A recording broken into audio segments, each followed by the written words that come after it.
عزیز طلباء و طالبات، السلام علیکم ورحمۃ اللہ۔ پیارے بچوں، کیسے ہو آپ سب؟ امید ہے کہ آپ خیریت سے ہوں گے۔ پیارے بچوں، آج کا جو ہمارا موضوع ہے وہ فیض احمد فیض صاحب کی غزل نمبر 2۔ آج ہم اس کے بارے میں گفتگو کریں گے اور اس کی مختصر سی تشریح بھی کریں گے۔ پیارے بچوں، اس سے پہلے کہ ہم غزل کی تشریح کریں، سب سے پہلے ہم اس غزل کو پڑھیں گے۔ آپ اپنی کتاب نکالیے اور صفحہ نمبر 118 یعنی پیج نمبر 118 پر یہ غزل ہے۔ آپ اپنی درسی کتاب نکالیں اور غور سے سنیں۔ پیارے بچوں، غزل کا مطلع ہے: کب ٹھہرے گا درد اے دل، کب رات بسر ہوگی، سنتے تھے وہ آئیں گے، سنتے تھے سحر ہو گئی۔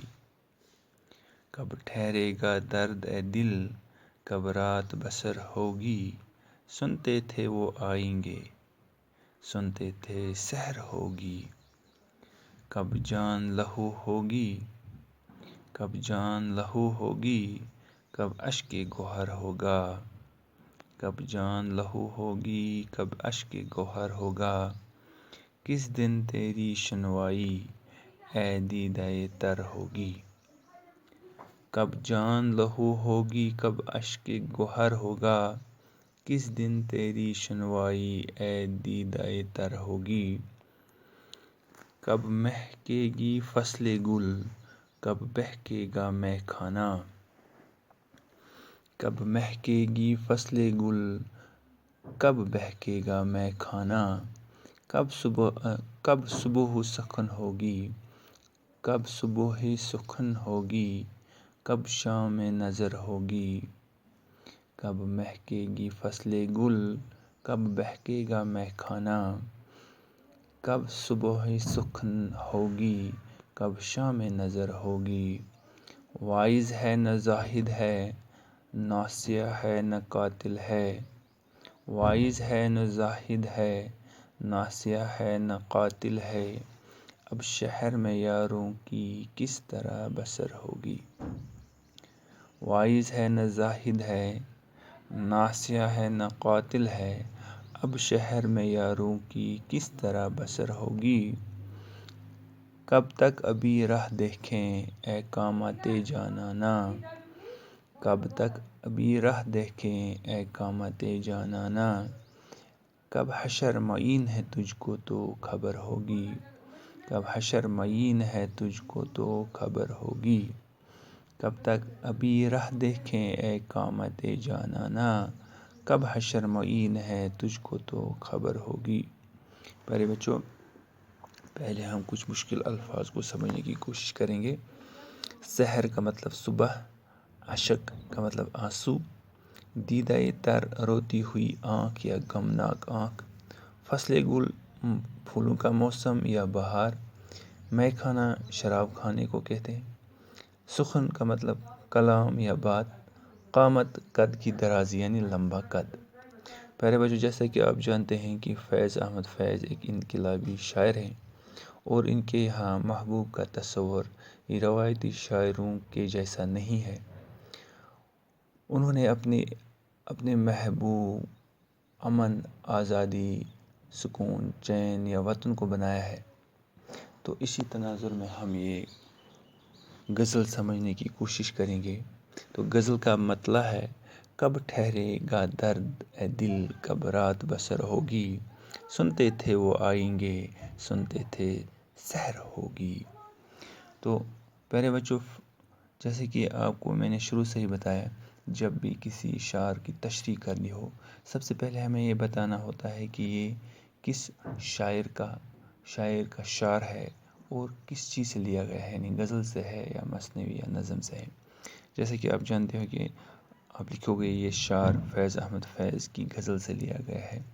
اس شعر میں فیض احمد فیض اپنے دل سے مخاطب ہو کر فرماتے ہیں کہ اے دل، تمہارا درد کب ختم ہوگا اور یہ رات کب بسر ہوگی، یعنی یہ ظلمت کی رات کب ختم ہوگی، اور میرا محبوب، یعنی یہاں محبوب اس کا حق و انصاف کا نظام یا آزادی کا نظام وطن میں کب ہوگی، اور کب صبح ہوگی، کب اس ظلمت کی رات جو ہے یہ ختم ہو جائے گی اور آزادی کی صبح طلوع ہو۔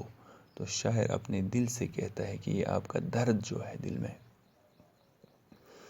غلامی کا جو یہ درد ہے، یہ آزادی کب آئے گی وطن میں، اور میرے یہ ظلمت کی رات جو ہے، یہ اندھیری رات جو ہے، یا ظلمت کا جو یہ دور ہے، یہ کب ختم ہوگا اور حق و انصاف کا نظام کب ہوگی، یعنی ظلم کا خاتمہ ہوگا، لیکن ابھی بھی ظلمت کی رات ختم نہیں ہوئی۔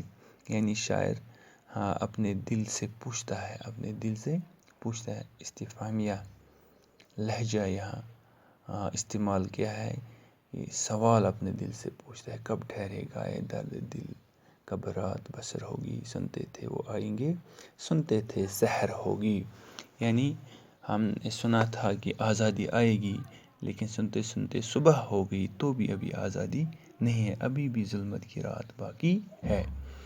دوسرا شعر اس کا، کب جان لہو ہوگی، کب اشک گوہر ہوگا، کس دن تیری شنوائی اے دیدائے تر ہوگی۔ اس شعر میں بھی آپ اسی طرح سے تشریح کرو گے کہ یہ شعر فیض احمد فیض کی غزل سے لیا گیا ہے۔ اس شعر میں شاعر فرماتے ہیں اپنی روتی ہوئی آنکھ، یعنی دیدۂ تر کا مطلب ہوا روتی ہوئی آنکھ یا گمناک آنکھ، شاعر اپنی روتی ہوئی آنکھ سے مخاطب ہو کر فرماتے ہیں کہ ان آنسوں کا اثر کب ہوگا اور کب میرے من کی مراد پوری ہوگی۔ شاعر اپنے ارمانوں کے پورا نہ ہونے کے لیے آہوزاری کرتا ہے اور سوچتا ہے کہ وہ کون سا دن ہوگا جب اس کے دل کی مراد پوری ہوگی، یعنی کب امن آئے گا، کب خوشحالی آئے گی، کب جان لہو ہوگی، کب اشک گوہر ہوگا، کس دن تیری شنوائی اے دیدائے تر ہوگی۔ یعنی اپنے روتی ہوئی آنکھ سے مخاطب ہو کر فیض احمد فیض فرماتے ہیں کہ میری ان آنسوؤں کا اثر کب ہوگا اور کب میرے دل کی مراد پوری ہوگی، یعنی خوشحالی آئے گی، یعنی ظلم ختم ہوگا، اور میرے ارمان جو ہیں وہ کب پورے ہوں گے۔ ارمانوں کو کب پورا نہ ہونے کے لیے وہ آہوزاری کرتا ہے اور سوچتا ہے کہ وہ کون سا دن ہوگا جب اس کے دل کی مراد پوری ہوگی۔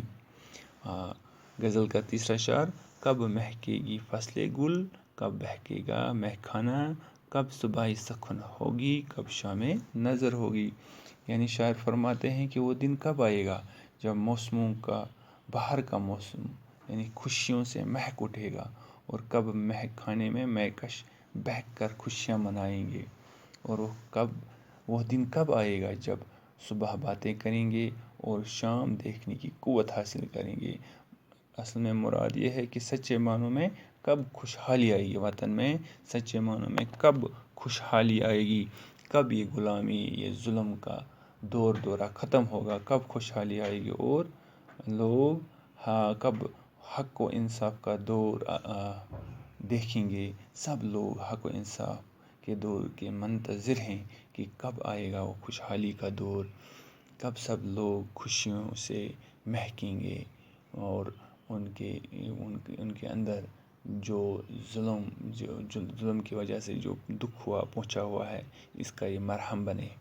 یعنی کب مہکے گی فصل گل، کب بہکے گا مہ خانہ، کب صبح سخن ہوگی، کب شام نظر ہوگی۔ وائز ہے نہ زاہد ہے، غزل کا چوتھا شعر، وائز ہے نہ زاہد ہے، ناسیہ ہے نہ قاتل ہے، اب شہر میں یاروں کی کس طرح بسر ہوگی۔ وائز ہے نہ زاہد ہے، ناسیہ ہے نہ قاتل ہے، اب شہر میں یاروں کی کس طرح بسر ہوگی۔ فیض احمد فیض صاحب اس شعر میں فرماتے ہیں کہ اب نہ کوئی پرہیزگار موجود ہے اور نہ کوئی نصیحت کرنے والا۔ زاہد کس کو کہتے ہیں؟ پرہیزگار، اور وائز کس کو کہتے ہیں؟ نصیحت کرنے والا۔ ناسیہ نصیحت کرنے والا، قاتل کس کو کہتے ہیں؟ جو قتل کرنے والا ہو۔ یعنی یہ سب، یہ وائز، زاہد، ناسیہ قاتل، یہ سب الفاظ اس میں فاعل ہیں. واعظ ہے نہ زاہد ہے، ناسیہ ہے نہ قاتل ہے، اب شہر میں یاروں کی کس طرح بسر ہوگی. فیض احمد فیض صاحب فرماتے ہیں کہ اب نہ کوئی پرہیزگار موجود ہے اور نہ کوئی نصیحت کرنے والا اور نہ کوئی قاتل ہے.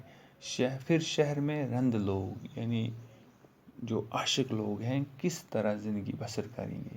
یعنی رند اور مہکش اب شہر میں کیسے جئیں گے، کیونکہ ان کے جینے کا سامان میسر ہی نہیں ہے. نہ ناسیہ اور نہ قاتل محبوب موجود ہے. عاشق رندہ نہ صفت اپنے محبوب کے غم میں اور اس کے جور و جفا کی وجہ سے شراب پی کر دل بہلاتے تھے. پھر ناسیہ اور واعظ ان کو شراب پینے سے اور عشق سے باز آنے کی تلقین کرتے تھے. اس طرح شب و روز کا گزارنے کا سامان میسر تھا. لیکن ناسیہ، واعظ اور قاتل محبوب چونکہ شہر میں موجود نہیں ہیں، اس لیے ان کی عدم موجودگی میں عاشقوں کا جینا مشکل ہو گیا ہے. یعنی یہاں بھی گمان ہوتا ہے کہ فیض احمد فیض نے اپنے وطن کے بارے میں ہی بات کی ہے. اور غزل کا آخری شعر: کب تک ابھی راہ دیکھیں اے قامت جانانہ، کب حشر معین ہے تجھ کو تو خبر ہوگی. کب تک ابھی راہ دیکھیں اے قامت جانانہ، کب حشر معین ہے تجھ کو تو خبر ہوگی.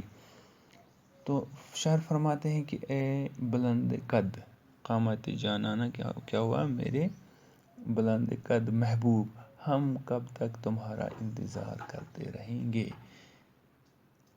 جب تم اپنے بلند قد کے ساتھ تشریف لاتے ہو تو تمہارا حسن اور رینائی قیامت برپا کر دیتی ہے. اس لیے قیامت کے برپا ہونے کا علم تو تم ہی کو ہوگا، کیونکہ تم آئے تو ہمارے لیے گویا قیامت آتی ہے. ہم تمہارے بے تحاشا حسن اور لمبے قد کو دیکھ کر بدہوش ہو جاتے ہیں، اور یہ منظر ہمارے لیے کسی قیامت سے کم نہیں ہے. یہاں بھی شاعر اپنے وطن سے مخاطب ہو کر کہتا ہے کہ کب آپ آزاد ہوگے، کب آپ خوشحالی ہمارے وطن میں آئے گی، تو آپ کو اس بات کی خبر ہوگی، علم ہوگا کہ کب ہمارے وطن میں خوشحالی ہی خوشحالی آئے گی. بچوں، اس طرح فیض احمد فیض صاحب کی دونوں غزلوں کی تشریح ہو گئی، اور آئندہ انشاءاللہ جو ہمارا اگلا ویڈیو کلاس ہوگا اس میں ہم تنہا انصاری کے بارے میں بات کریں گے. یہ آپ کی T1 سلیبس میں شامل ہے. یہ 2 غزلیں فیض احمد فیض صاحب کی غزلوں کا مطالعہ ہم نے کیا. اب ہم فیض احمد فیض تنہا انصاری صاحب جو ہیں ان کی غزلوں کے بارے میں بات کریں گے. تب تک کے لیے اللہ حافظ.